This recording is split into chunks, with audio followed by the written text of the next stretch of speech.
Okay, hopefully that's actually working now. Had a slight issue with my audio.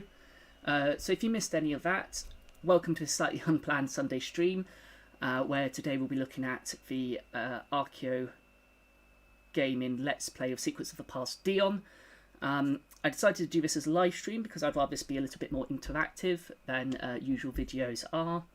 And, you know, I quite enjoy streaming as opposed to having to spend a lot of time editing videos and waiting for them to upload. So slight laziness on my part, but also it's a better sort of community experience, I think. So Secrets of the Past Dion was the first game that I reviewed on Twitter, on the Archaeogaming Museum Twitter. It is a game I've played quite a bit of, and it's a game I personally really enjoy. It is, in essence, it is a archaeology excavation management simulator based on real excavations that took place in Dion, which is at the foot of Mount Olympus. It is the city known as the City of Zeus. It is a genuine place with what looks to be a fantastic museum and archaeology park. I've not been there myself. Ancient Greece is not my particular area of expertise when it comes to archaeology, but I've put some more information in the description of this video if you want to check out the real site itself, the museum, and more about the actual game and its development. But the game itself, you'll see the bits in the game when we get through it, but the artifacts that are in the game are all based off genuine artifacts which were found during excavations, specifically at the Villa of Dionysus, which the game focuses around. And the Steam page gives you references to where all those are. There's a link to the Steam page in the description as well if you want to find it out. But let's actually have a look at the Steam page and what it says about the game.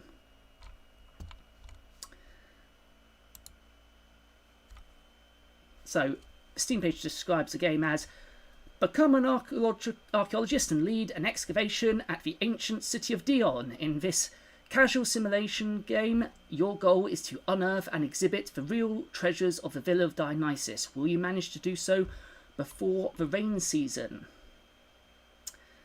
Secrets of the Past Dion is a casual simulation game and follows the journey of an archaeological artifact from its discovery to its museum exhibition. It is a first point of contact with the work of archaeologists and possibly a next generation museum app. You run the excavation of the ancient Villa of Dionysus, unearth its thousands of years old treasures, join together artifact fragments, and host your very own exhibition in the process.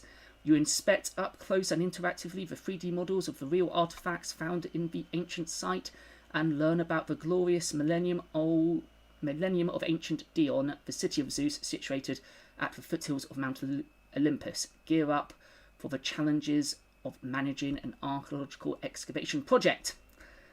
So again, that's actually description word for word. It's a little clumsily written. I don't know if it's maybe a translation error, maybe from Greek, or maybe someone just didn't proofread it properly. It lists the features of the museum as a unique grid excavation mechanic, reveal instead of build, a mix of exploration, worker placement, and puzzle, unlimited replayability using the random artifact locations mode, or betrayal of archaeology with a learning effect created to inspire young and old, a faithful reproduction of the architectural remains of the luxurious ancient Villa of Dionysus. The ancient artifacts discovered in the game are 3D models of the real artifacts exhibited at the Archaeological Museum of Dion. The music is an original composition based on the ancient Greek harp song of Siculus, and it is a multilingual game, English, Greek and Chinese, although actually in the game itself only appears to be available in English and Greek.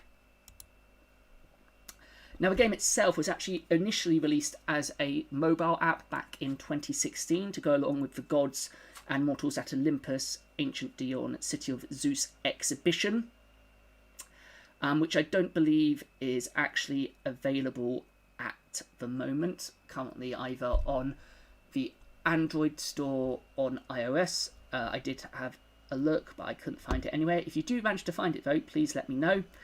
and then it was released on Steam in 2018 and is currently about the price of a cup of coffee or slightly cheaper than a pint of beer at £2.89. So it's a bit too hot at the moment for coffee, so I've got my mug of beer here. So do I get as much enjoyment out of the game as I do for the price of that beer? That is one of the questions we're going to be answering today. We'll also be looking at the representation of archaeology within the game, how it represents archaeological excavation and the history. Again, I'd like to apologise for the lateness of this stream. There are a few technical difficulties getting going. So because of that, without further ado, let's actually jump into the game itself. So we're going to start a new game. Let's actually load up the volume a little bit. Have a bit of volume. We'll keep on easy mode. No, we'll go for normal mode. And let's hit new game. So here we go, new game. You have identified the position of the Villa of Dionysus, the most luxurious residence of ancient Dion. Your goal now is to reveal and represent the antiquities. To achieve this, your team must run in parallel three major actions: excavation, preservation, and exhibition. Beware of the limited time. You must complete the excavation before the heavy winter rains, and you must meet the exhibition launch deadline. Choose your director, Professor Jones or Professor Croft. Now, they just had to put in the references to Indiana Jones and Tomb Raider, didn't they? We're going to go with Professor Croft. We won't go with the random artifact locations this time. And having played this a few times, it says unlimited replayability. Not so sure that's necessarily the case. The different difficulty levels do have a slight impact, and the unlimited it is worth playing a couple of times. So I say this sort of has a replay value maybe 3 times through, unless you really enjoy this kind of game. And also you probably need to go through it a couple of times to actually find all the artifacts which are actually available to discover in the game, as you won't find all of them in each excavation. And also to have time to read through the very detailed notes within the game which tell you about the objects, because if you spend lots of time reading that, it is all very interesting, but you'll run out of time and heavy rains will come and you will lose. So before we start, I'd say this is really a mixture of a simulation game, a puzzle game, and sort of a resource management game. Resource management are the excavation staff, assigning them to the right job, and making sure that it is working as efficiently as possible. So, excavation instructions. Your team of archaeologists must dig the soil of the excavation area until the ancient architecture and artifacts of the Villa of Dionysus are revealed. The excavation area is outlined by the archaeological grid, a network of squares. The square units are called trenches or excavation squares. The archaeologists are gathered at the tent next to the grid. Click on the information button to see their skills, and if needed, to assign them to work in the labs. The better their skills, the faster they can excavate the area or process the artifacts in the lab. Tap on the grid to select the area you want to dig. Then click on the shovel button to start the excavation. Press the plus or minus buttons to add archaeologists on or remove them from the grid depending on the size of area you want to excavate. So let's have a quick look at this area first before we do anything else. We can move around with the arrow buttons, but for most of it, it's just using point and click with the mouse. So what we've got here is we've got the grid and excavation area. This is probably representing, geophysical survey, which may have happened before the actual excavation took place, historical records, local knowledge, and maybe other above ground survey methods that took place. The little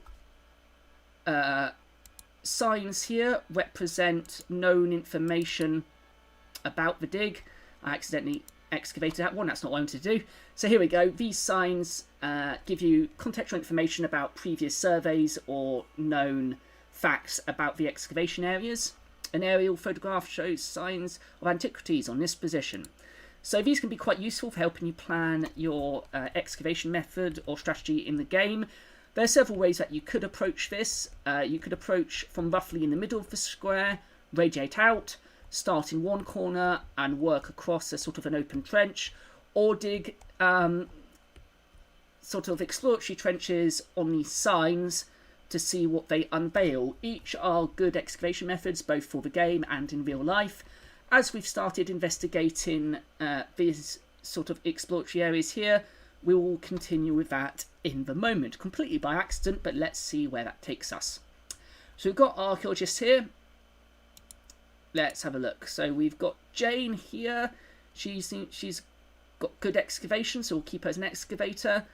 The stratigraphy diagram down the right hand side here will actually show you where she's digging at the time, if you click on her, what layer she is in. So you've got topsoil, layer 1, layer 2, and down towards the natural at the bottom there. Who else do we have? We have John, also a good excavator, so I think we'll keep him on the excavation team. And Jim, good excavator as well. He's also a good cataloger, so we may reassign him later. And then we've got Jessica, who is better suited in the lab. We're going to send her to preservation first, because that's the first lab section. And again, we'll move her to restoration later on, probably. Now, you also have another resource to manage, I guess, other than your archaeologist, which is up here. The golden star represents your site's fame or prestige. The higher this gets as you uncover and identify artifacts, the more prestige you get, and it attracts more archaeologists to your site. So you get more archaeologists to work on your site and to help you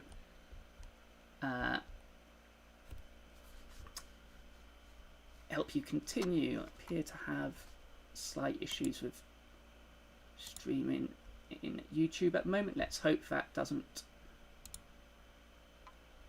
continue massively. Don't know why that would be. Sorry if there are any buffering. I will try and fix that as we go along if I can. So this is the excavation area. We also have the lab area. Lab instructions. The discovered artifacts are sent to the labs where you will supervise their preservation, restoration and cataloguing.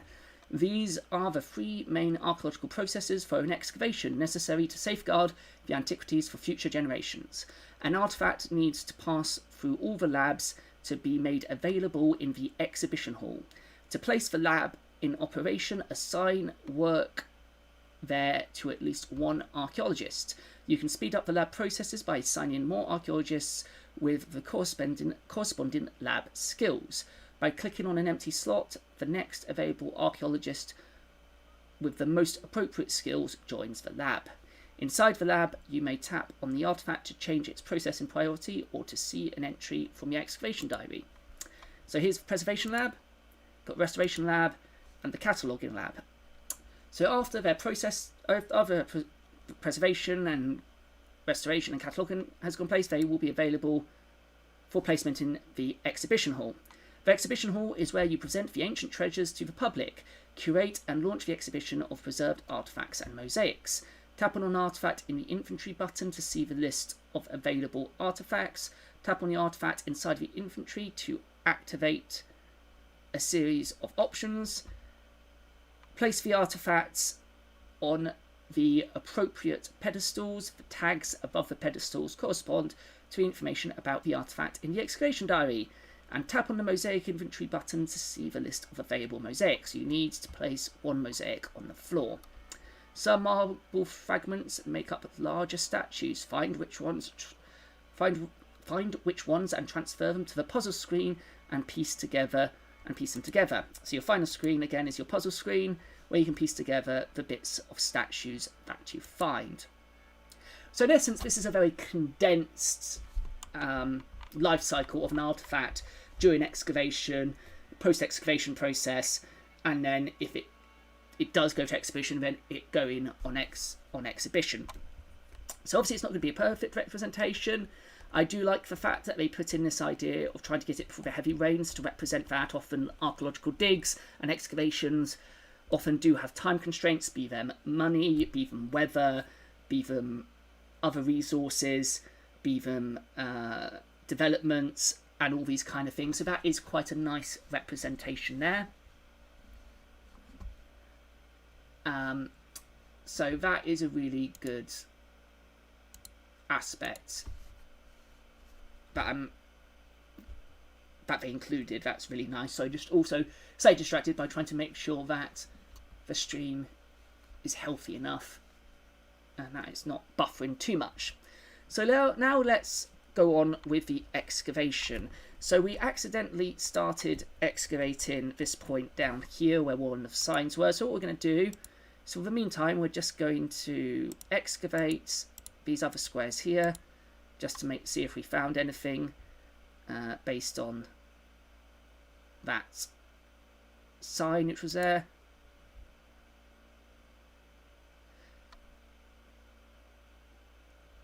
But it looks like not at the moment. Dion, the city of Zeus, in northern Greece at the foothills of Mount Olympus, where Zeus rules with lightning and his daughters, the Muses, rejoice in abundance waters, stands Dion, the city of Zeus. The sacred city of the ancient Macedonians began as a settlement next to the archaic sanctuary of the Olympian Zeus and was baptized with the Greek name of the almighty god Deus. The Olympian Games, the 9-day athletic and dramatic arts festival, established there in the classical period, attracted thousands of people and transformed the settlement into a pan-Hellenic religious centre. In Dion, Philip II, Alexander the Great and other Macedonian kings celebrated their victories, performed army purification rites and offered magnificent sacrifices in the honour of Zeus. They also raised splendid statues and gave public oaths of friendship and placed public inscriptions with their administrative decisions. Dion also had strategic importance. At a short distance from the sea with a navigable river, Bathrias, the area controlled the passage between Thessaly and Macedonia. So the kings of the Hellenistic period built streets and an admirable fortification, giving Dion the character of an organised city.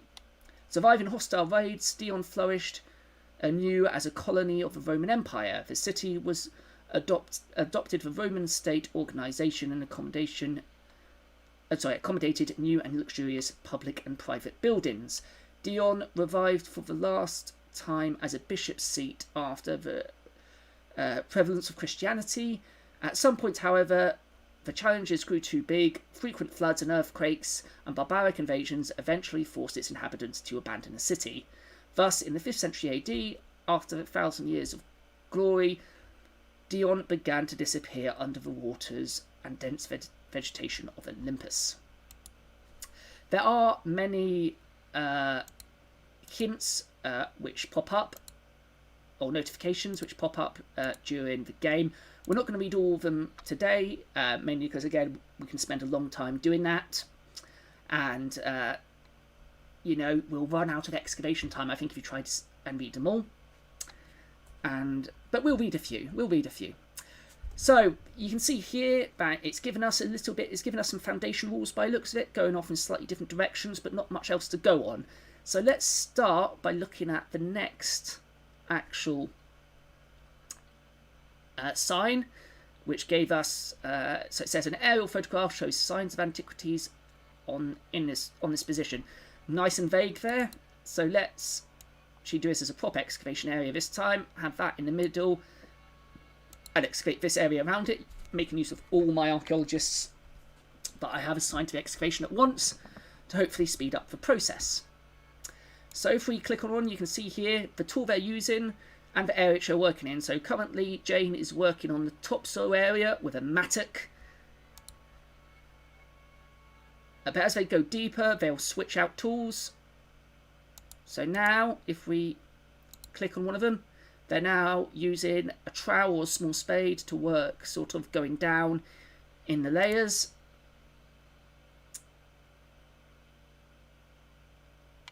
And we can actually zoom in and watch them dig as well. Let's have a good zoom in, see what they uncover. And you can kind of see, yeah, they're working with shovels. Now they're sort of changing to trowels as they get to the lower sections. I feel a small object. Should I change the excavation tool? Yes, let's change to a brush. As it hints, as that suggests that it will be better for the object to not damage it as much. So, what have we found? If we click on the item, it will bring up its excavation diary. Again, with this sort of a genuine photo, we can also do a 3D inspection. And again, these are the 3D models which are based off the artifacts from the Museum of Dion. A marble head of a young woman. We found a marble head of a young woman. She has a royal hairstyle with wavy strands framing her face, ending in a bun at the back. Her majestic posture is highlighted by her long neck, which was separated from the head due to an ancient earthquake. Does this head portray a historical personality? And again, that's basically what it says here as well on this page. So we'll send that to the labs and that can start being processed there.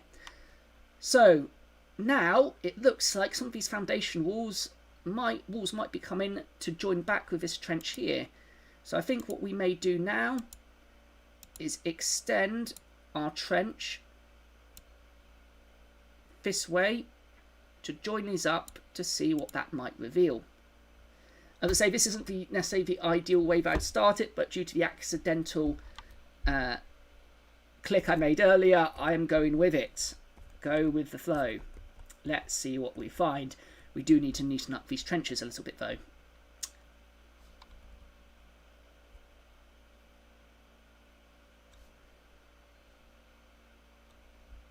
So we found another small object by the looks of it, so let's uncover that. What have we found?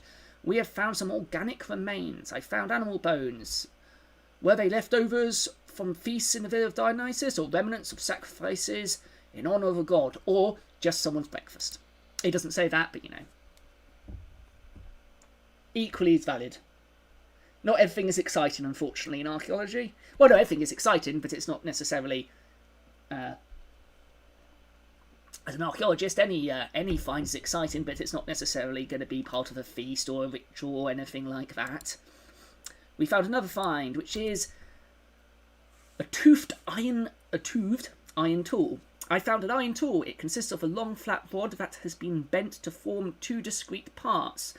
The shank, which ends in a ring, and the bit with two teeth, which has a right angle to the shank. So we can do a 3D inspection of this as well. There we go. There's the tool, so we can see it in all its 3D glory. I really do like this aspect of the game. It allows you to see each object you find in amazing detail. Again, you can zoom in on the object as well. So I really do like this aspect to it, and the fact that they took 3D models of the genuine artifacts from the museum and from the excavations. So we're going to send that to the labs as well.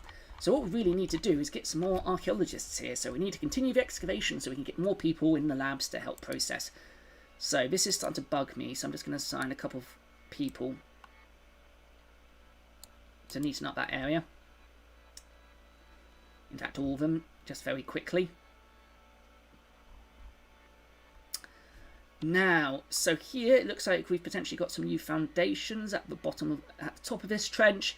And going down this way, it looks like more walls are coming down here. So we'll continue the excavation.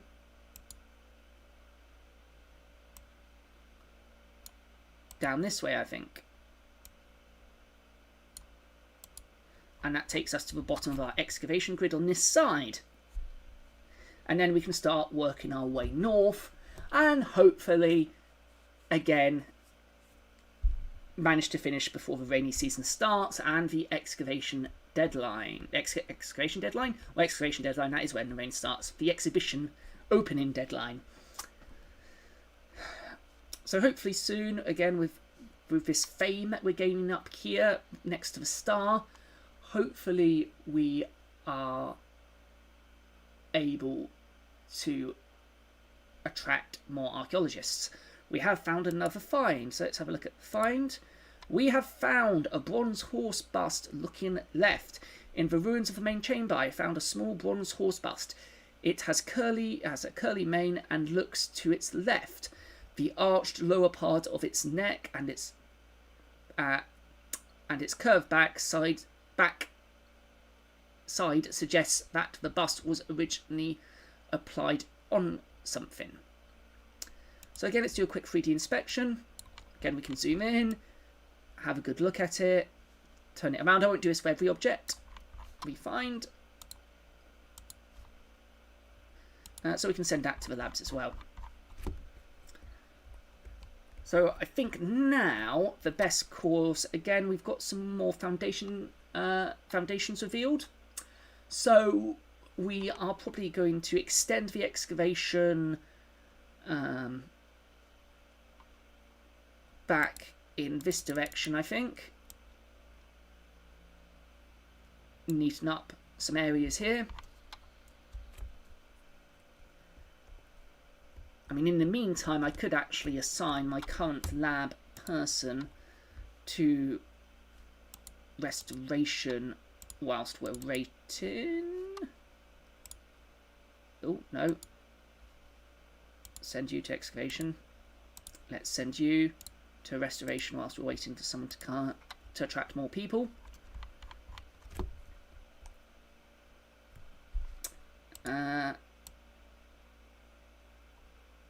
And let's just see what we're uncovering here. Oh, this looks like it's getting exciting. We found another small object as well. And again, this is a bronze horse bust looking to the right. So similar to the last one, but this time it's looking to the right. So again, we'll just send that one straight to the labs. So it looks like we found something in the bottom of this most recent trench area. So let's continue digging in the direction we were. I just realised I don't actually have my cursor showing for this game, I don't think, so apologies about that.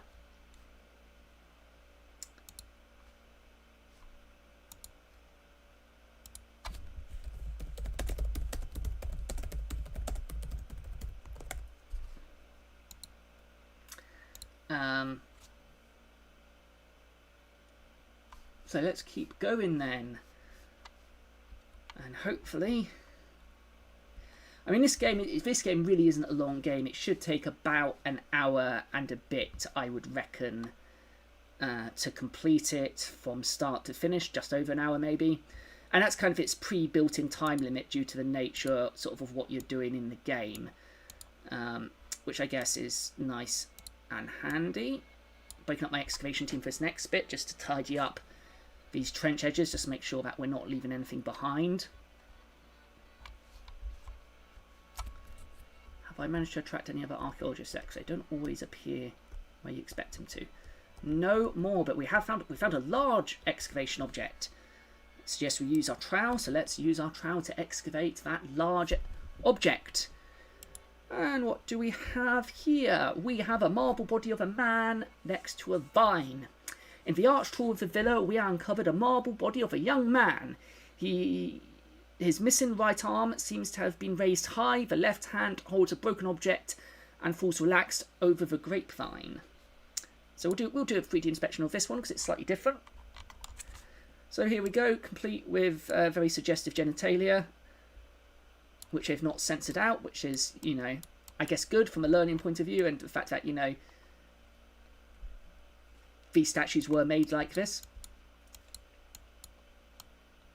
So there we go, 3D inspection all the way around. We can see the base, we can see the top, we can see the sides, we can see absolutely everything. Everything is on show.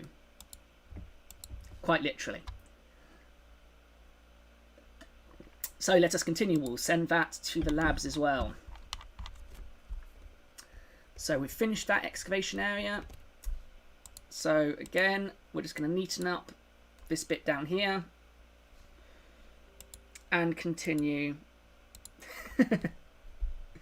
And continue. Sorry, my mod is sending me silly messages.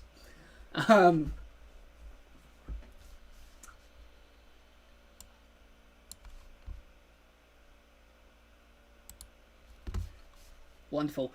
Yeah, so this is, I mean, what do we think? Do we think you let me know. What do you think of this representation of an excavation?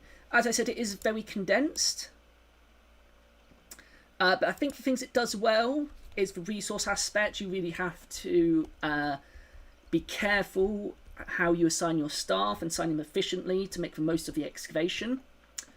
I like the signs that they've dotted around the excavation area, giving you contextual information from either previous surveys or from historical references or known information about the site. I like the fact that they do have the lab work and the post-excavation stuff and the sort of puzzle fitting the statues back together. Although, again, this would not all be work of archaeologists. You know, you'd have specialist conservators and post-excavation archaeologists to carry out this work, as well as your field work, which, again, is represented in the skill sets of each person you manage to attract to the excavation. As I said, it is a very condensed representation. But out of the games that I have played, this, I think, is one of the best representations I have seen of what real excavations look like in terms of a game. Excavations. The location of the immersed Dion was identified in the 19th century by a British explorer and confirmed by a French archaeologist. During the 20th century, the Greek archaeologists gradually revealed important monuments. The ancient city finally came to light thanks to the systematic excavations that began in 1973 and continues to this day. The difficulties of the excavation in Dion were many. The Olympian ground is soaked in the waters of hundreds of underground springs. During the heavy winter rains, the river Baphrius floods the plain. Moreover, until some time, the flood waters were being trapped in the plain, creating a marsh and threatened the health of the inhabitants. The drainage of the marsh began in 1951, and more recently, the widening of the riverbed facilitated to some extent in helping the excavation. Work, however, remained demanding. First, many layers of dry soil had to be removed. Then tons of mud accumulated over the centuries needed to be dug.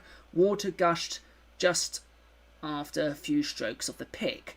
So to keep the water level around the antiquities low, archaeologists had to dig grooves and set up local dams. These in turn prevented the excavation with landslides of their walls. The careful and persistent work of the archaeologists, however, bore fruit. Thousands of years of old art and architecture preserved in excellent condition in the muddy soil were brought to light. Archaic and classical sanctuaries, Hellenistic and Roman buildings, sculptures and mosaics, Macedonian tombs and Christian basilicas. These are now testaments to the rich past of the city of Zeus.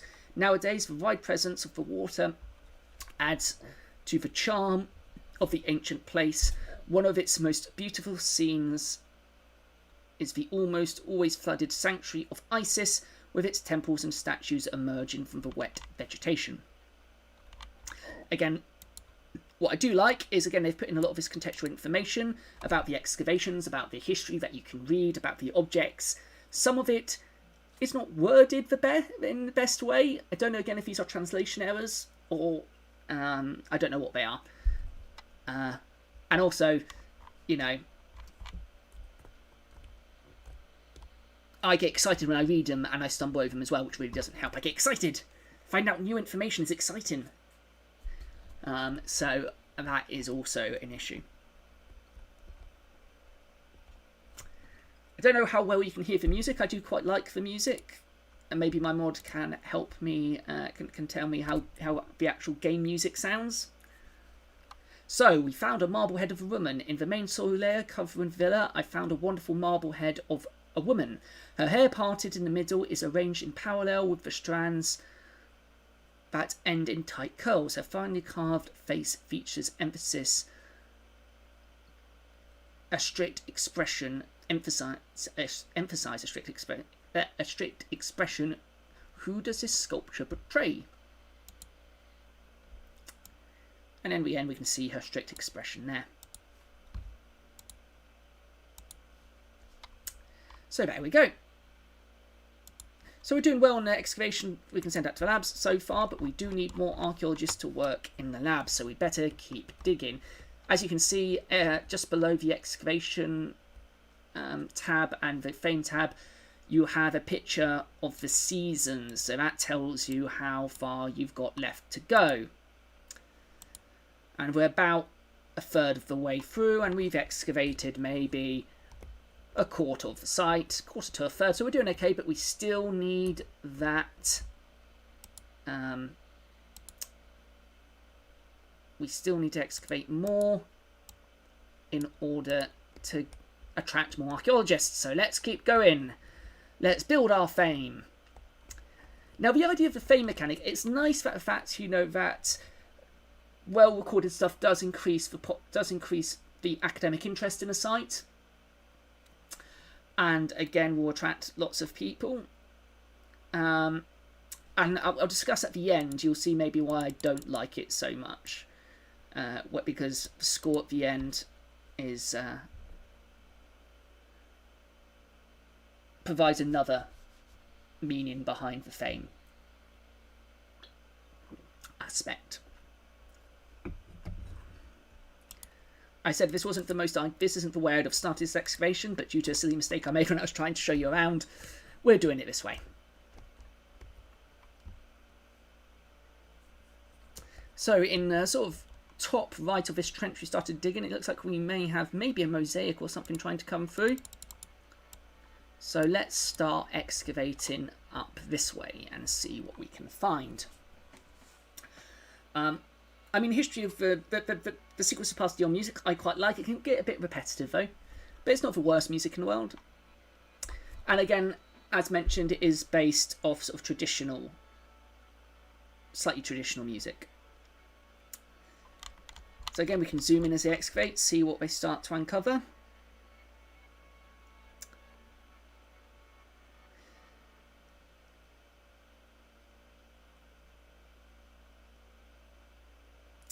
So we've found a large object here. Well, you better dig out with your trowel. We've found some more statues and we've found a mosaic. Wonderful. A marble enthroned body in a thinking pose. In the main chamber, we unearthed an impressive marble body of a man. He is seated comfortably on a lion's throne, his right foot lifted above a footstool. His neck shows traces of a beard.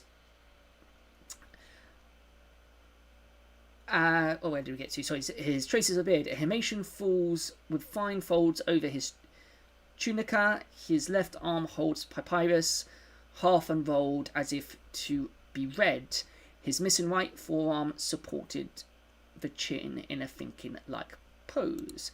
So again, we can have a quick look here. There we go. I said won't do this for every object. So we'll send that to the labs as well. And our reputation has grown. A new archaeologist has joined the team. Let's send him to a preservation lab. James, because there's quite a lot of work for you in there, my friend. And we found a checkered mosaic floor. So we can enlarge the picture here. And we can look at the photograph floor. So we can't really rotate this. But there we go. A floor of this chamber is covered by mosaic with black and white squares. The image resembles a chessboard in a quarter rotation. So we can send that to the exhibition room. And we can continue with our excavation. Now we are really starting to get into it. We've got an extra archaeologist and we are just over a third of the way through the actual exhibition. Excavation. Not got to the exhibition yet. See, I get excited when I play these games and I get all my words confused, so sorry about that.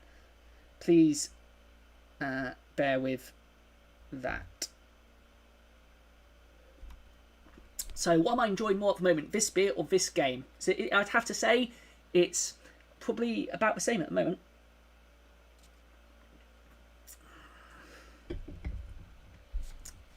Oh, we found a couple of small objects. Let's get round to excavating them. We found an iron tool. I found an iron tool. It looks like a hook or a lever. What could it used to have been in the Villa of Dionysus? Let's send it to the labs. I like the fact that they do include the site for questions to get you thinking as well. as it goes through the labs and gets identified, it also makes you think about it, which I think is really nice. A bronze bust of a young man. Among the debris of the main chamber, we found a small bronze bust of a young man. He is crowned with ivy leaves, a plant that the ancients had dedicated to the god Dionysus. The bottom side of the bust is semicircular, and the back is slightly hollow, as if it was applying on something. So again, we can investigate. We can do a quick 3D inspection of that. There we go. Now back to the excavation.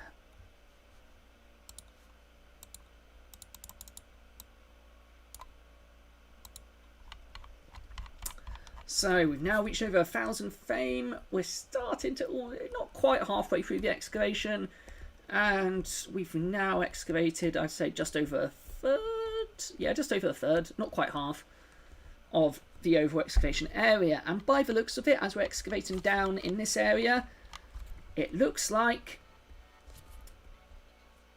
we've uncovered another mosaic. Be interesting to see what this one reveals.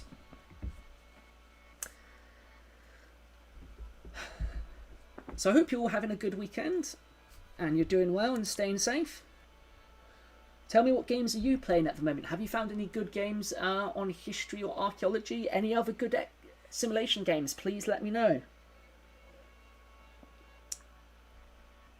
Right, a mosaic with an aquatic scene and theatre masks. We brought to light a colourful mosaic that covers the entire floor of the main chamber. In the central scene, a crowned man emerges from the sea next to an elderly figure and on a chariot pulled by aquatic creatures. He holds a wine horn and a staff of ivy leaves. The scene is framed by 6 theatrical masks surrounded by spiral ribbons. So there is that mosaic. Wonderful. And we'll send that to the exhibition as well. So what we really need is some more people for the lab work. I've got 1 person per lab in the lab at the moment.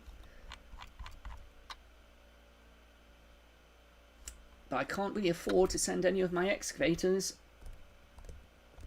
to the cataloguing lab. And we've got some artefacts to piece back together as well. So we've just got to keep on digging, keep on digging, keep on digging. Oh, we've found some more objects. So we found a large object and a small object. So we found some more marble statue fragments. I do like also, actually, something I've not mentioned out is it in the sort of photo which is taken when it's still in situ, in its context. You know, you can see how it is found, which is really nice. That's another nice feature that they've got there. A marble body of a man holding a lion's skin. In the ruins of this chamber, we found a marble body of a man. The right arm has a firm grip on a lowered club. The left hand holds a bow, and over an extended forearm falls a lion's skin. Next to him stands a deer. The object surrounding the body tells us a lot about the man. Indeed they do. Let's have a look. So there you go. We've got deer down there, the lion's skin, the bow, and the club. And again, very prominent genitalia.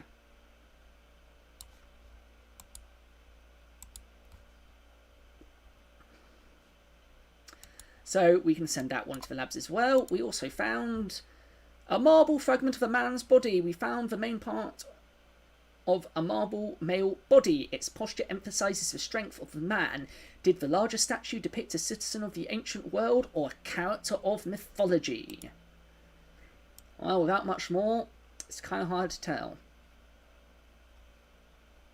But will we be able to piece it back together in the puzzle? I'm going to call it the puzzle lab, I think, because it's just called the puzzle area, but I think I'm going to call it the puzzle lab.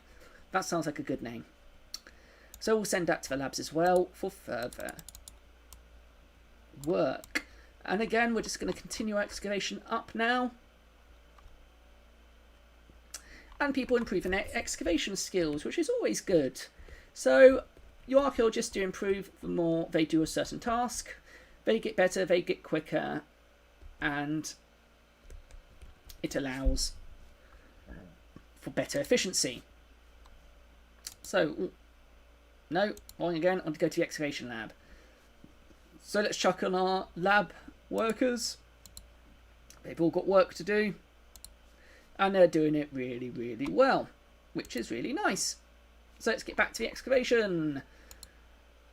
So in this, by this post, we've got marble fragments were found within an ancient water spring on this spot.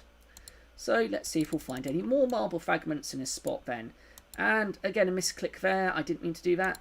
That is a slight thing. It's easy to misclick in this game using when you try to click on the signpost or the excavation area. It would be nice if it made, say, right click that showed the signpost maybe, just from a game mechanic feature. Just to make things slightly easier, but you know, that could just be me being incompetent.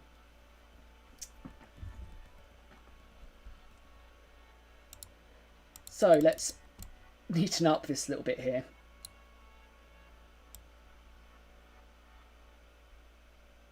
At least.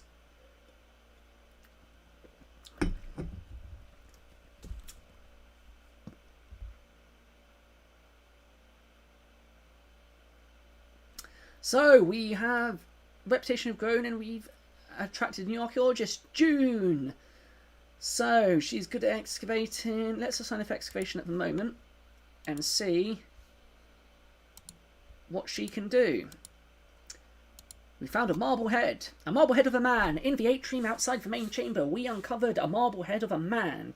He has short, straight hair, combed with back in a Roman Appenna style. Traces of curled locks are visible on the neck. The short beard and deep wrinkles on the forehead indicate the man's advanced age.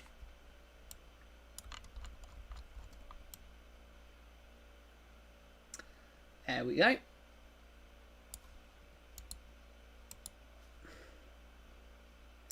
We mustn't lose our head whilst in excavation. Sorry, that was a bad joke. But that goes hand in hand with archaeology, doesn't it? Bad jokes. So do I have anyone who I can send cataloguing? Because we do need some work doing in that area. I think I am going to have to sacrifice Jim. Jim, go cataloguing, please. Because, misclicked again.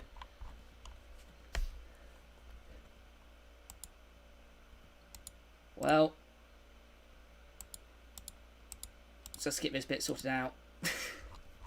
And then we can continue. So, I mean, we're progressing okay. It would be nicer to be, you know, more to be done by now. I think I have managed to by this point in other games. But also, I'm doing more reading for everyone. I'm talking, and it's and you know, streaming is distracting. I mean, come on, gotta help me out here, guys and gals. You can hear the light rains starting or threatening anyway. That slight atmospheric sound. But we are more than halfway through the excavation. We've got a bit of puzzle solving to do, and then placing of the objects. The Villa of Dionysus. The Villa of Dionysus, the most luxurious residence in ancient Dion, is located at the eastern end of the city, next to the river. It was built in the 2nd century AD after the city became a colony of the Roman Empire. It is modelled on the houses of the period which successfully combined the Roman atrium with the Greek peristyle. Its numerous chambers are organised around the atria, communicate with outdoors and border with some of the city's workshops. The villa was named after the brilliant mosaic pavement of the central banqueting hall that depicts the Epiphany of Dionysus. The god of wine and theatre appears triumphant in an aquatic landscape accompanied by Paposelinus and other creatures and theatrical masks of the Dionysian cycle. The rest of the chambers had impressive decoration too, rich in symbolism that strengthened the prestige of the owner of the villa. Splendid statues, mosaics and murals with the scenes from the life of the imperial family, politicians, philosophers and gods. These were framed by furniture of unique elegance. In the villa, guests and residents enjoyed all the joys of life: lavish meals in the banqueting hall, quiet walks and philosophical discussions around the fountains, even care of the body in the residents' private thermal baths. The building, moreover, seems to have once been the seat of Dionysus's worshippers, judging by the strong presence of the god with statues, mosaics, and an entire chamber dedicated to his cult. The Villa of Dionysus is an excellent example of a refined lifestyle in a Greek city that experienced both the Hellenistic tradition and Roman modernisation. I just like to think, really, of Dionysus as the god of sex, drugs, and rock and roll, basically. Or sex, alcohol, and rock and roll, maybe. So we have found organic remains. I found carbonised cereal ears. Were cereals cultivated in Dion, or were they imported there from the neighbouring Thessalian plain? So again, I like the fact that they include things like the organic remains and faunal remains, stuff which is not necessarily to... For most people, it's not the exciting bit. It's not the statues. It's not the things which people like to term as treasure, the marble artefacts, the gold artefacts, the mosaics even. You know, they include what is, from an archaeological point of view, a lot more interesting. The grains, the faunal remains, give an indication about what was being grown there, what the local climate might have been like, or indeed potentially imported goods. We found another mosaic. A mosaic floor with a maze pattern. The floor of this chamber is covered by a mosaic with elaborate geometric pattern. Its squares and circles, separated by rectangular corridors, almost give the impression of a maze. The composition is surrounded by a jagged strip. Send that to the exhibition then. We won't enlarge everything and we won't dwell on everything too much, because we've still got work to do and we're running out of time. Would it be nice to have some more archaeologists, please? Please come to my excavation. We found another mosaic. A mosaic with a tic-tac-toe pattern. We found a mosaic floor with a special black and white checker design. The black squares contain white diamond shapes with a dot in the middle. The white squares enclose 4-leaf rosettes. The pattern resembles the game tic-tac-toe. I guess it does a little bit. I'm not entirely sure that would be how I describe it, but there we go. Maybe if we take a closer look. Maybe. Not entirely sure how else I would describe it, but I don't think I'd use that as an analogy necessarily. But, you know, it's an excavation diary. Descriptions in my excavation diaries, I imagine, were a lot worse. But not on the record sheets, though. Not on the sheets. Not on the official records. Found a small object. And again, more organic remains. Fantastic. I found fruit cores and nuts, evidence of the healthy diet of the inhabitants of ancient Dion. Assuming they were eating them.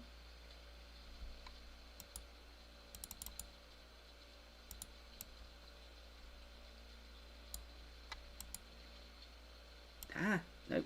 There we go. So, we're almost there. And Professor Croft keeps on telling us to keep hard at it. We're doing our best. We are doing our best. We are almost there. But the rains are coming down. They are coming down.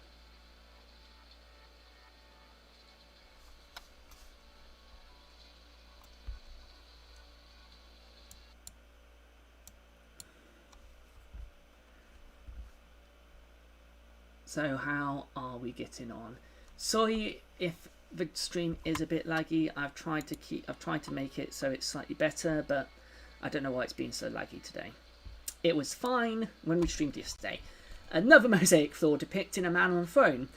In the chamber next to the main hall, we revealed a mosaic made of glass tesserae, or of mosaic tiles. It depicts a man crowned in ivy, with ivy branches, and partly covered by a colourful mantle. He sits loosely on the throne and holds a sceptre.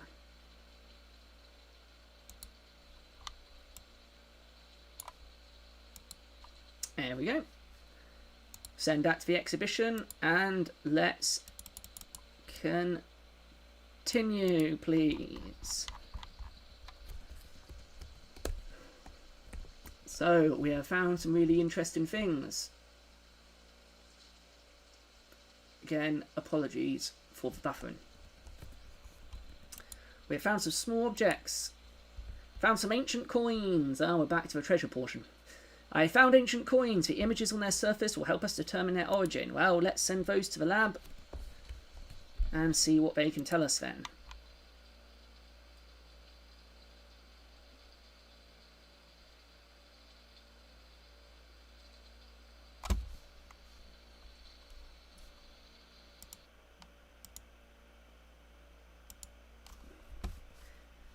Just see if I can improve that a little bit by sorting that out. Let's try some other things. Try and improve the stream. Like maybe closing Discord also might help. So the rains are getting heavier. So let's keep on digging. So and again, it will give you notifications and more information on the objects that you found and the fact that they are now catalogued.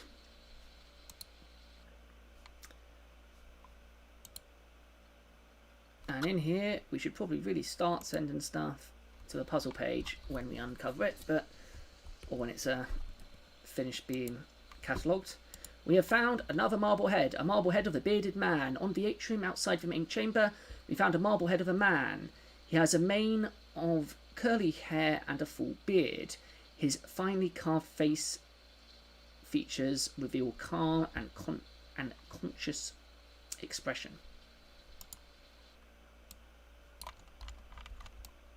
Kind of looks like his face has been a bit melted to me, but there we go. So we'll send that to the labs and continue our excavation. So let us continue in a slightly odd pattern now because of the mistake I made.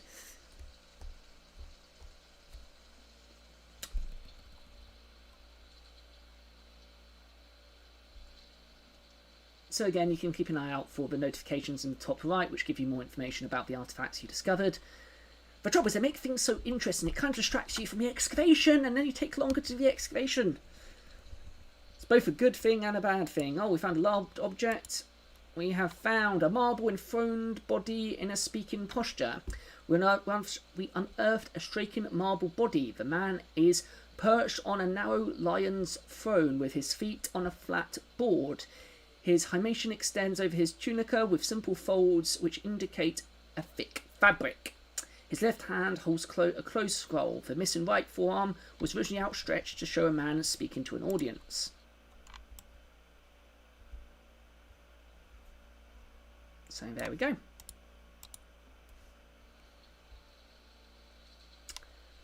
So we'll send that to the labs and again continue with our excavation. So we've uncovered a bit more here. So let's continue up this way. We're almost there. Shame we've not had it. Oh, finally I get another archaeologist. Thanks. Let's keep you in the excavation team, I think, for the moment, because I do need more help with the excavation currently, and then we can all assign you to the labs to finish the processing of those. Found some more coins, ancient coins. I found ancient coins. The image engraved on their sides will help us determine when and where they were minted and how they might have arrived in Dion. And those are those coins. Better send them to the labs. Time for the lab work. Hopefully the stream is running a bit smoother now. Ceramic sherds. I found a large ceramic sherds. Perhaps they formed a crater. The large vase used by mixing wine and water in the ancient Greek symposiums. go. Send those to the labs as well.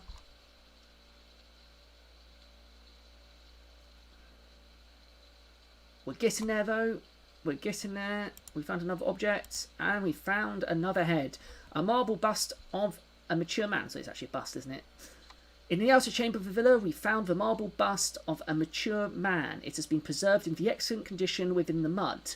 The engraved eye pupils and soft wrinkles on the forehead sketch a face of deep reflection. The short hair relief contrasts with the deeper carvings of the beard. A himation falls stylishly on the shoulder. On the edge of the bust is rectangular. So we can have a quick look at that. This one does show a bit more detail. Very nice.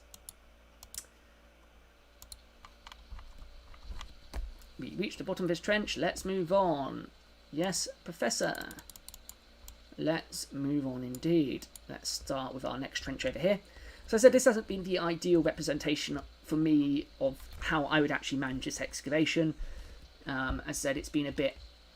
made a few mistakes with the mechanics of the game on my part, where I accidentally clicked, and I didn't mean to, and just decided to go with it.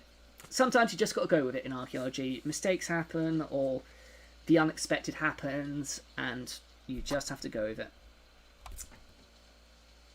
And then pretend it was you meant to do it all along. As long as it doesn't ultimately damage the artifacts or the excavation and you're not doing anything massively bad, it's probably fine.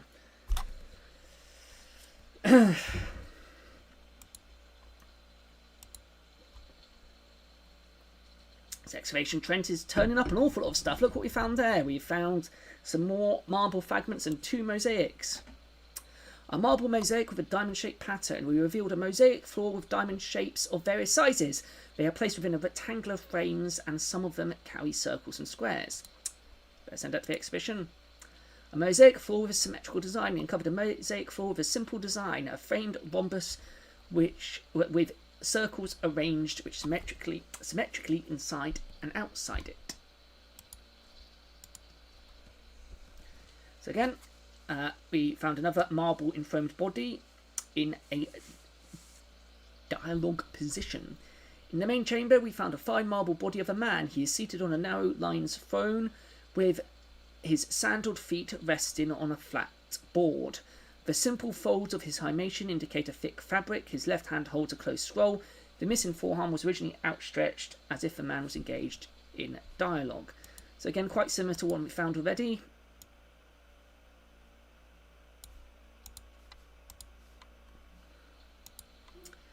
And we found a marble head of a beardless man. On the atrium outside the main chamber, we found a marble head of a man, his short straight hair in the Roman Appenna style with traces of curls preserved on the neck. On the side of one side of his face was destroyed by an ancient earthquake. The other side is beardless, a feature that indicates his young age. So yeah, there we can see where it has been heavily damaged previously. If we zoom in.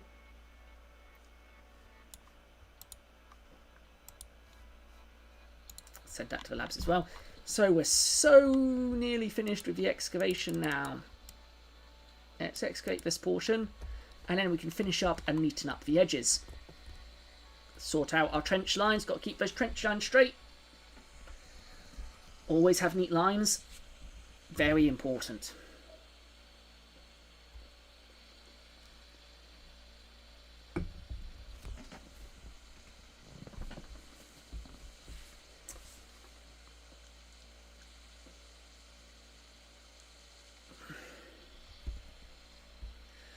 A visit to the ancient city. You are a travelling merchant and you arrive in Dion in the days of its Olympic Games. Outside the city walls, you participate in the splendid sacrifices in honour of Zeus and the Muses. You glorify the athletes in the stadium. You enjoy tragedies and comedies in the great Hellenistic theatre with modern stage sets, and in the smaller Roman theatre with the elegant decoration. Inside the city walls, you are easily orientated towards the centre of the city thanks to its well-designed streets and blocks. You find clean water everywhere thanks to the admirable water supply system that connects the sources of Olympus with the fountains of Dion. You meet old friends in the busy Roman Forum, which succeeded the Hellenistic Agora. You place your merchandise in the shops and arrange your accounts in the Roman Basilica, with the embellished, which is embellished with the relief shields and breastplates. Your next stop is the Augusteum, where you pay tribute to the Roman emperors. In the evening, you rest at the tavernas and the lodgings next to the Praetorium, the guest house for the government officials. The following day, you are revitalised at the famous Villa of Dion, the building with hot and cold baths, massage rooms and gymnasiums. The city's largest bathhouses also have a hall for the worshipping of the healer god Asclepius, as well as the Roman Odeon, where musical works are played to stimulate your spirit.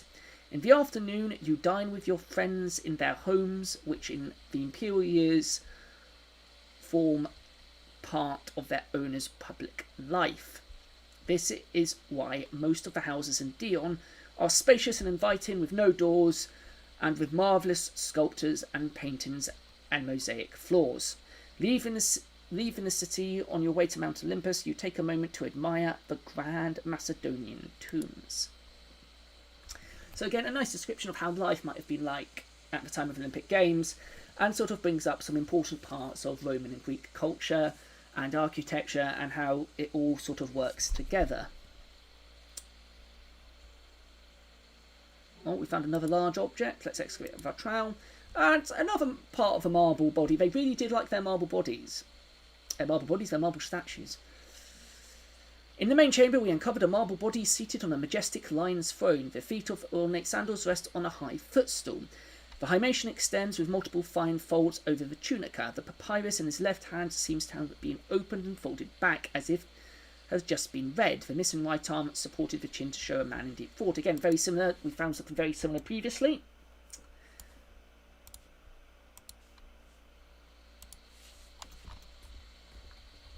And we found another mosaic floor. A mosaic floor with a simple geometric pattern. We found a fragment of a mosaic floor. Its geometric pattern is simple, alternating rectangles and diamond shapes, which contains squares and circles. Again, they certainly were going for a theme, I guess, in a particular style.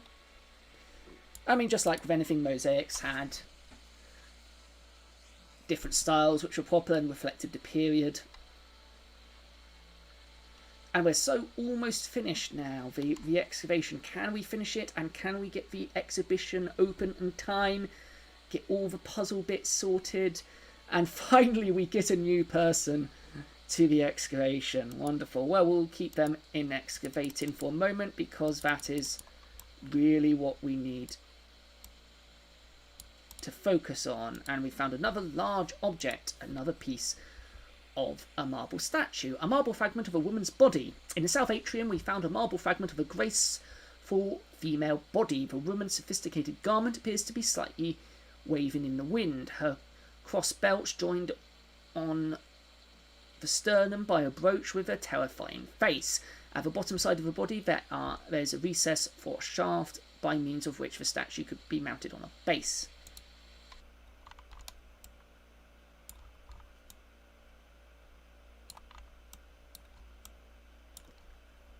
Because that brooch kind of does look quite terrifying. Can't get much closer to it than that.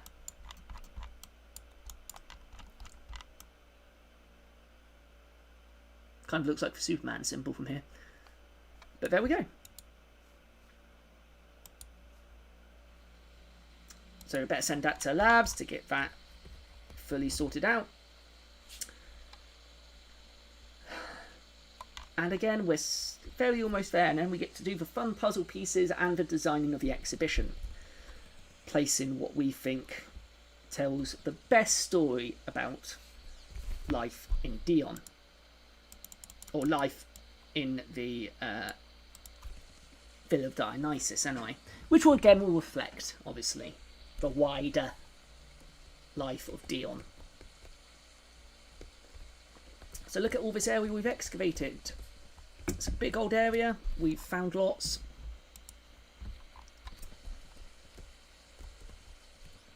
Be nice if you were able to view out slightly further. And of course, I forgot to mention is you can change the camera angle so you can get a proper bird's eye view of what you're looking at, which can help appreciate the mosaics in situ. There we go. And can be useful seeing what you're excavating. So, a hemispherical base and carved feet. Inside an ancient water stream next to the villa, we found a marble hemispherical base with 2 statue feet. The base has a recess to receive a small shaft. The 2 feet are carved on their bottom side so as to partly stand on the base and partly project into the void. What a peculiar artefact. It is quite peculiar. Although it is, these 3D models are generally really nice. When I first looked at that, it kind of looks like a miner's helmet. But there we go. Just got to spend more time appreciating it. That's what we've got to do. But unfortunately, that is a good question.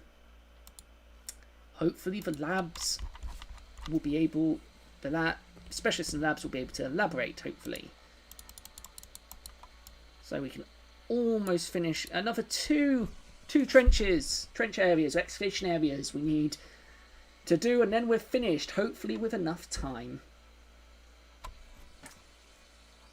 to do what else we need to do.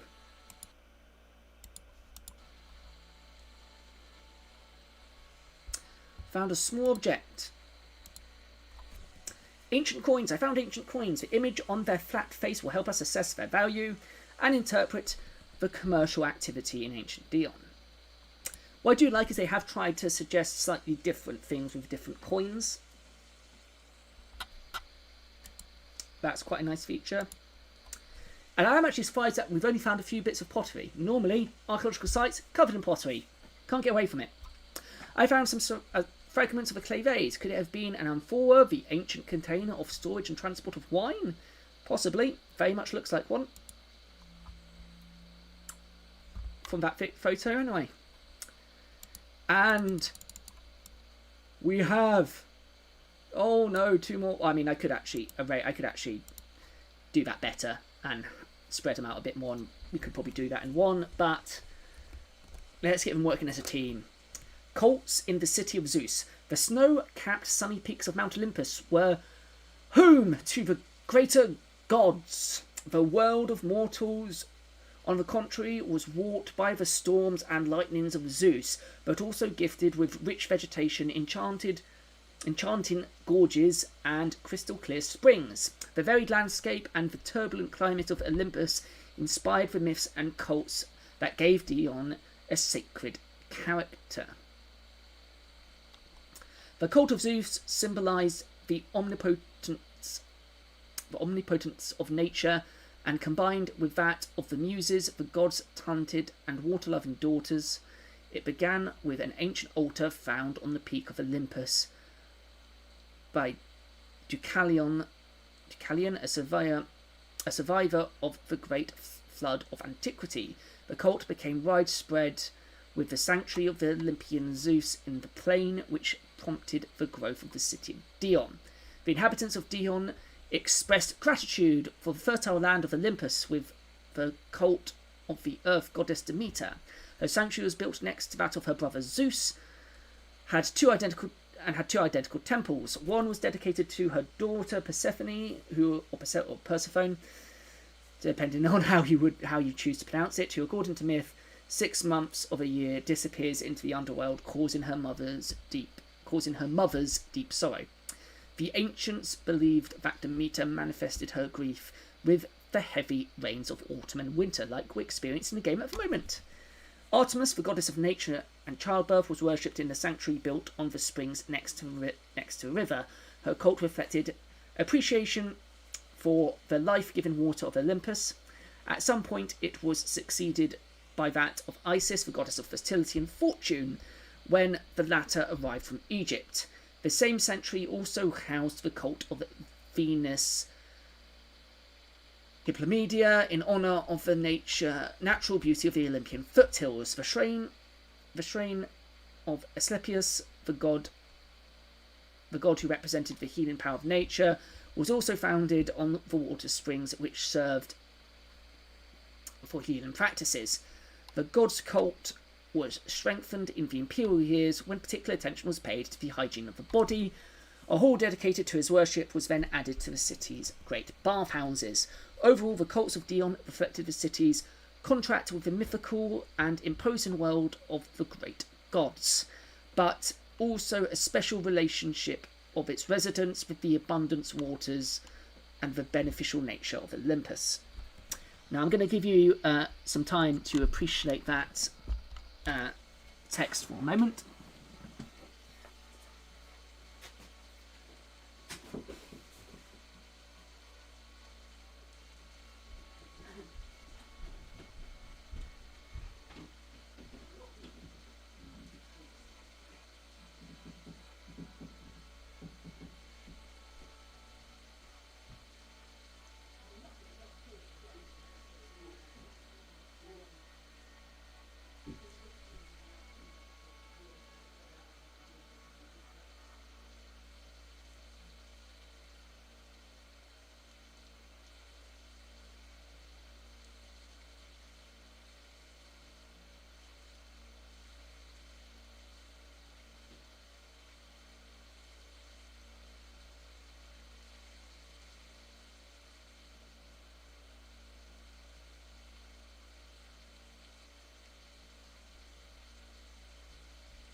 Right, apologies for that brief pause. I hope you enjoyed the ambient sounds of the game and reading, at least the first bit yourself, of that information on the cult of Dion. So let's get back to the excavation, finish it off and prepare our exhibition. Let's get to it. We've found some more ceramic sherds. Again, I am genuinely surprised we've not found more. I found fragments of a ceramic pot. The pot's shape and decoration will tell us if it was intended for domestic or ceremonial use. It's nice that they're not referring to everything as having a ritual function, which is really nice. Alright, and let's finish the excavation, and then we've almost finished everything. We can assign more people to the labs. Where's your best lab? Let's send you to preservation then. I just realised I should really be drinking wine while I was playing this game to fully honour Dionysus. But, you know, at least beer is close enough, I think. It's a slightly fruity beer as well. So hopefully Dionysus would approve. We can send you to restoration. We can send you to cataloguing. We can send you to also cataloguing, because that's going to build up quite quickly, and we can send you to restoration. So let's see how overwhelmed our labs are. I mean, it's working nicely. We've got a few people. Oh, that's cataloguing. And preservation actually, and restoration has mostly finished. So we're just waiting on the last few pieces. So now that we've actually finished our excavation area, it is all done. Let's just take a quick time to appreciate it. Fortunately, we can't really rotate the map that much, which would be nice, but there we go. There is the Villa of Dionysus in its glory.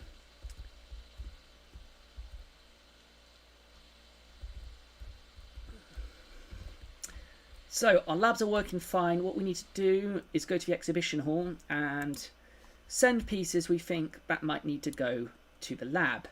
So in here you can also choose, you can place it on a pedestal, you can look at its die entries, you can look at its 3D model, you can look at its photograph, or you can transfer to the puzzle lab, which of course we're going to do with all the marble pieces basically, and see how many we can piece back together. You think that may have been done actually in the restoration lab, but apparently not. And I mean, that would take something away. That'd take a nice puzzle aspect away from the game as well. So there we go. You can't, I don't think, you can't fit together, I think, these bronze pieces, or you might be able to, actually. And we've got a selection of mosaics. We'll decide which ones we want to use of those later. And we've got 2 objects left there. So let's get back and work on trying to piece these things together. So let's pop this. Can we put this? Okay, no, it's not letting us pull that there. Can we put, no, okay.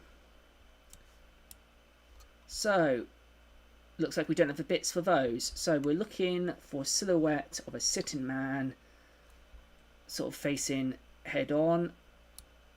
There we go. Wonderful. These marble fragments make up a marble statue of an Epicurean philosopher with Roman features. Let's view the complete artifact in the exhibition hall. Gives us a bit more fame. So no, it doesn't look like we have the bits necessary for that, or that, or that. Ah, but we do have the other pieces for our wonderful thoughtful lady. Well done. The puzzle pieces composes of a marble statue of Nike. Let's place the complete artifact in the exhibition hall. So, do we have anything else we can fit together? Yes, we do. Well done. The puzzle piece composes of Hermaic steel with the portrait of Hernelius. Let's place it complete artifact in the hall. I don't need to keep on saying that each time, I guess.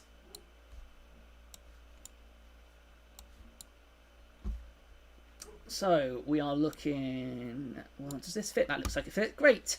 You found the missing portrait for a marble statue of a young Epicurean philosopher with Roman features. How many more can we find? Do we have any more pieces we can use? Yes.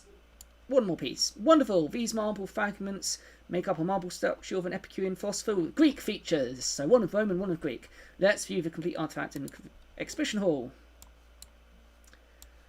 And I mean, some of these, it looks like we don't have the other missing components for, which is unfortunate. So what we need to do is transfer those back to the exhibition hall, and then we can start building and finally launch our exhibition. How far are we into the game?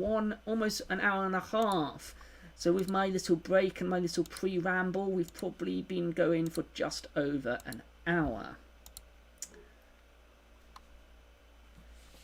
So we can now think about placing our objects. What do we want where? So we've got pieces for. It's really annoying is you can't rotate. Oh no, you can rotate. Sorry, you couldn't on the map, but you can here. So we've got small head bits. We've got bits for just heads, large objects, torso busts, bust. That's those are options. Those are labelling categories. We'll choose the mosaic last, but let's start placing some objects. So what do we want to use to captivate people? I think this will go quite well here, maybe? Yeah, let's go with that to begin with. And maybe another one there. So we've got the Roman and the Greek featured Epicurean philosophers placed. Guess we could also Can have all the philosophers in a line, maybe, and including what I suspect to be another one, but is missing its head. Line of thinking philosophers. We may not have enough objects to fill absolutely everything, so we do want to be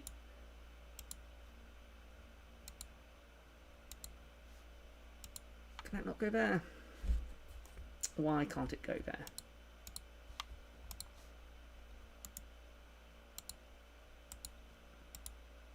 No, it can go there. There we go. So we can have one large headless body on one side.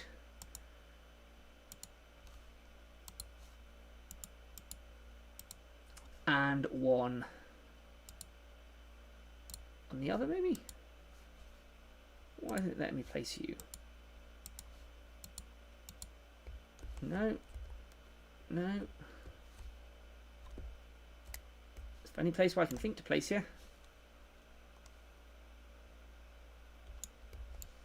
Well, we'll come back to you in a moment then. Let's place some of our other objects. Let's think about where we can place you, my friend. I think you should probably take... You can take place there. Why not?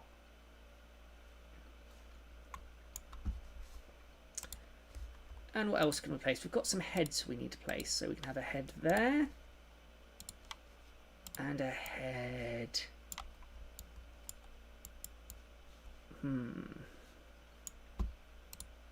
There, I guess. Have we still got things going through the labs?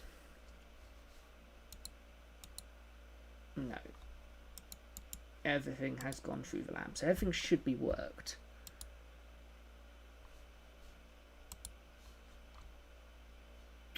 So, we can put our torso bust there, maybe? That seems good.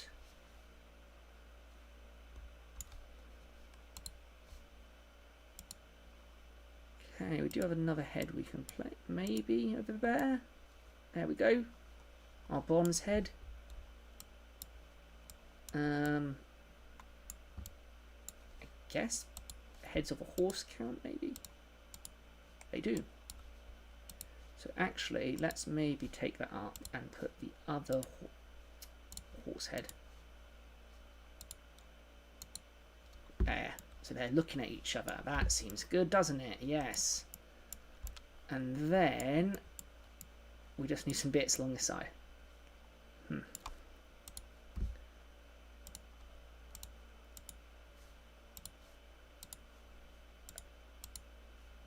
Yeah, I don't know where you want me to put this guy.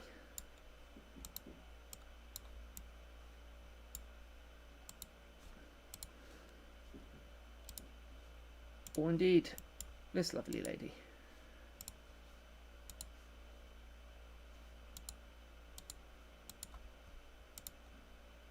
So what again if I were to put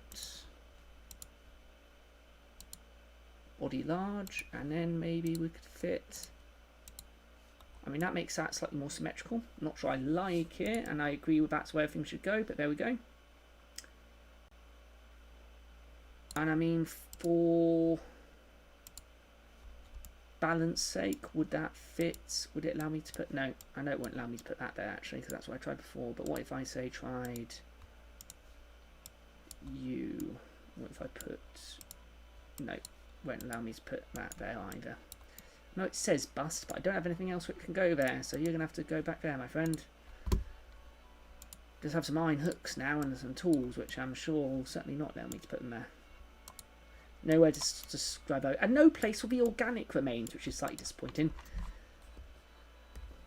So, I guess... I mean, would it allow me to take that off and place that as a bust?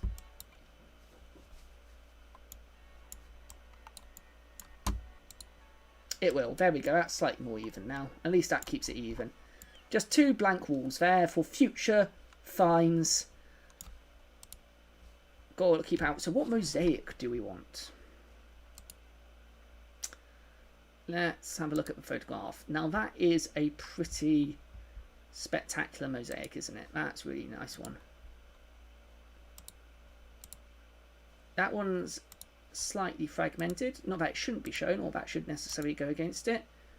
That's really nice as well. And obviously shows Dionysus. So, yeah, let's go for that. There we go. We have our museum. And we're running out of time. So, we've got our lovely mosaic down there. Looking very nice. We have our large bodies, our Epicurean philosophers. Statues of Nike and of other philosophers, and the man with the very elaborate willy. Section for heads, include a horse's head. You don't want to find that in your bed. And over the same again, we've got places for busts, torso busts, and we've also got another horse's head down there. There's Professor Croft. And we're done. The heavy rains have started, and I think we're ready to launch our exhibition in all its glory.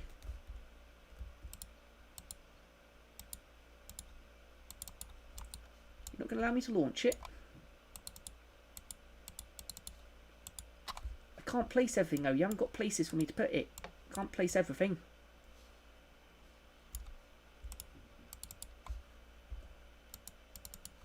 Why isn't it letting me launch it? Maybe I can't have it in my inventory.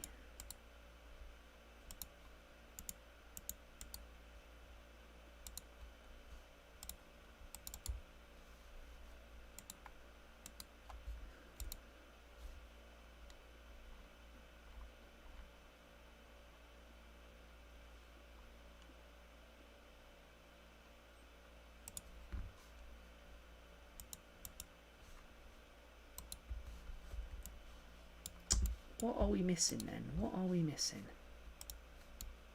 Never had this happen to me before.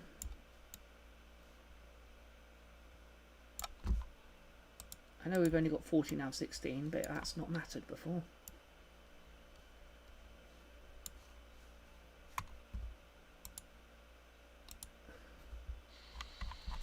What's up with...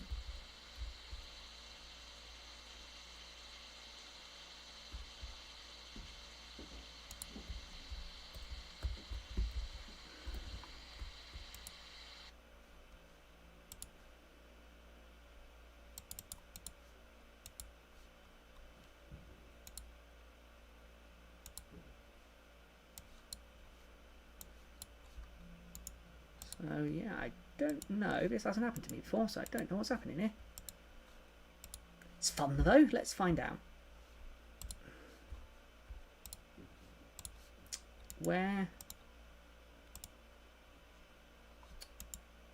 for sake of argument, would you allow me even to put that?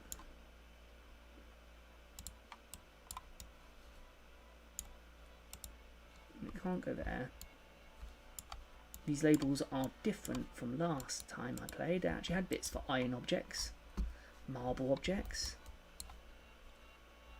I don't know actually what it wants from me now. I'm ready to launch. Didn't have to have a full exhibition before. Okay, let's... Maybe it wants something in each section. So let's try... No, you won't allow me to put that there. Or that there. What if I pick that up? Would you allow me to put that there? You would. And let's go inventory. No. So let's try picking you up and placing you there. No. Not entirely sure what it wants for me now.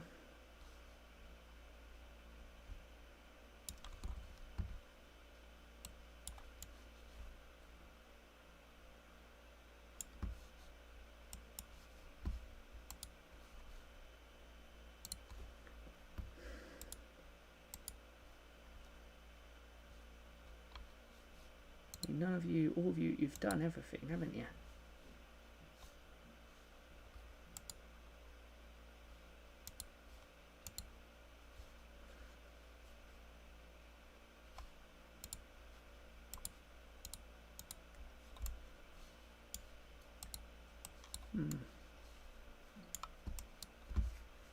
Got my mosaic down and everything.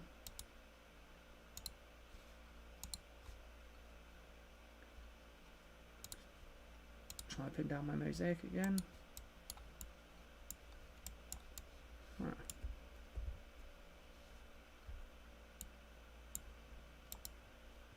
Maybe it would allow me to put that there.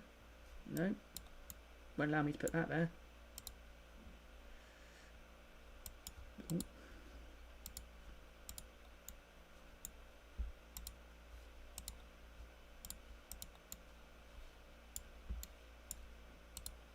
Won't allow me to put that there either.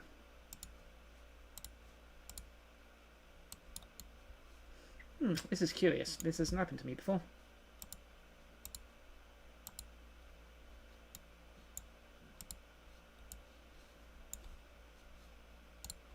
And now it won't allow me to put something back there, which is interesting.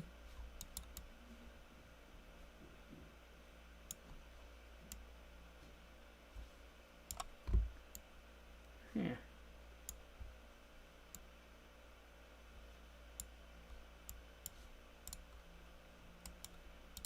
I wonder if it would allow me to pick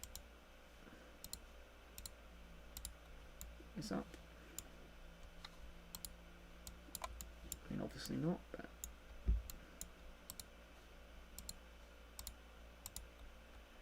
for some reason it's removed that one there. So yeah, I don't quite know why it's not letting me finish it. That's very curious. So I can't show you the ending of it. It's just gone a little bit weird.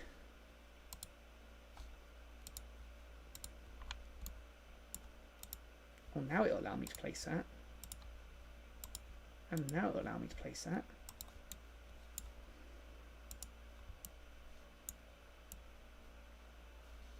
And I still have 2 spaces free.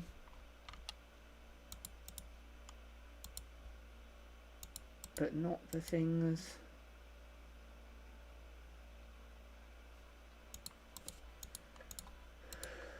Nothing that I can put them in. It won't allow me to launch it. Won't allow me to do anything. How about you? What are you working on? Nothing. Let's try going to main menu. And try clicking continue. Yeah, I know, 13 seconds left. Might just have to wait till the time is up and see what it says. But this is weird, this has never happened to me before. It's never required a complete exhibition previously.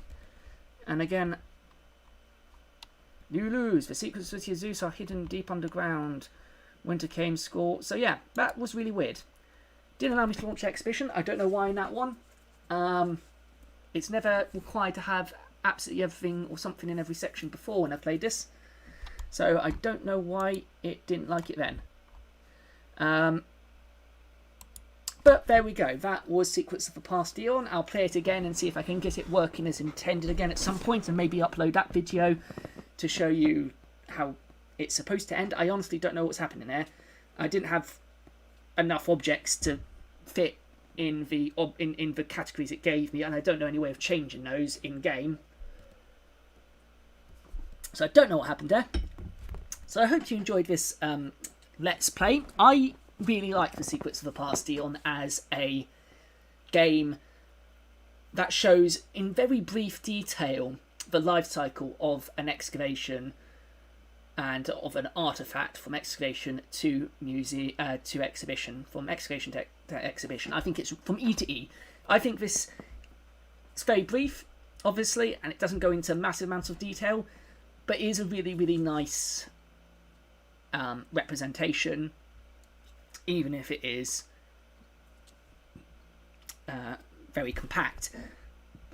I also like the level of detail that went into displaying the history of not just Dion, but the actual villa itself, and the contextual information they give about the time periods, the culture. The recreated 3D models are really nice. Nothing obvious that stood out that was completely wrong out there, but as I said, ancient Greece is not my area of expertise. Again, you don't get the same artifacts every time you dig either. I've dug before and found a whole lots of different things. Obviously, because a dig of this scale would probably produce quite a large collection, so it can be different each time. Your museum exhibition will look different each time. So that does add to replayability. But I say, I've replayed this a lot, and I enjoy replaying this a lot, mainly because, again, you learn more about the time period and about the different objects. But for people who aren't really into that thing, you could probably get a couple of playthroughs and be happy with that out of it. The big question I ask, though, is it as enjoyable as... Because it's the same price as a cup of coffee, or slightly less than a cup of beer. I have to say, I've enjoyed this game with my beer. So, for me, they're equal. As I said, it should have been a glass of wine, given, it's about Dionysus. But I've enjoyed it with a beer. At $2.89, I think it's definitely worth the price. It's a good game for that price. You get just over an hour and a bit of gameplay. Obviously, it's not been as quick as it could have been with all the reading and all the other bits and pieces. So it's a good hour to a couple of hours of fun. And I learned a lot when I first played this, and it was great. So it was a good learning experience. I mean, it's not, from a game mechanic point of view, it's not necessarily the most interesting in terms of gameplay. It's quite simple. You just click the area, they excavate. The interesting bits, though, is the history and information it gives you, and the little puzzle where you've got to piece the statues back together at the end. As I said, you kind of get different statues each time, depending on the artifacts the game generates for you in your excavation area. So it is a little bit of fun. I enjoyed it. I think people, certainly with a strong interest in archaeology and history or mythology, will enjoy it. Would a person who's sort of got a vague or passing interest in it enjoy it? I can't say. I'm not you. Possibly. You may enjoy the detail of it if you enjoy that. If you enjoy games with lots of detail and lots of writing, I've got to say, for people who can't deal so well with lots of writing, it's not the best game for it, because again, that's where the interesting bits lie. So people who maybe have dyslexia or similar or anything. I know. My brother's dyslexic, and my friends are dyslexic. They don't like games with lots of writing. They may not find that overly enjoyable, because, as I said, the gameplay mechanics are quite simple. So it is a game. It is a simulation. It is an educational game.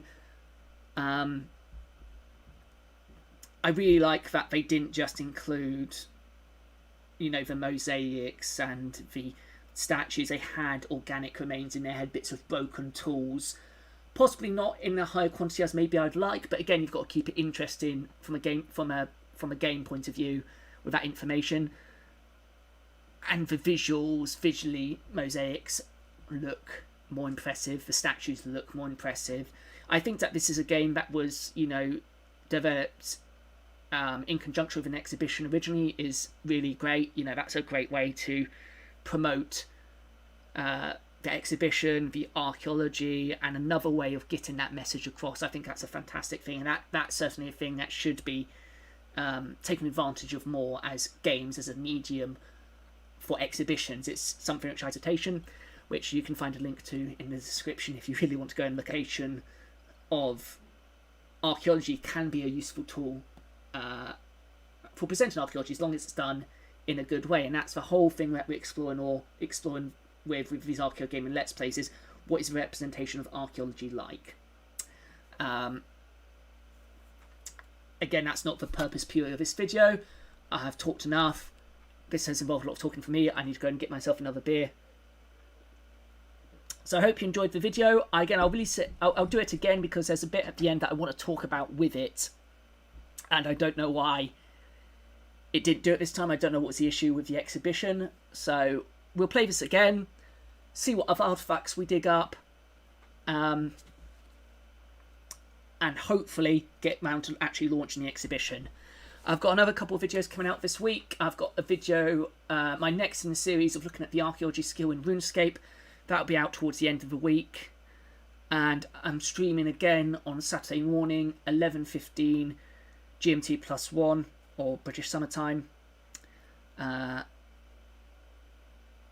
not say be the usual Saturday stream, but keep an eye out on my social media. If you've liked this video, please give it a thumbs up, give it a like. If you like the channel, please think about subscribing and hit that notification bell so you get notified when I start streaming or when I upload a new video. Thank you so much for watching the stream if you're watching live, or if you're watching this at a later date. I've hoped you enjoyed it as well. And until next time, take care. Bye.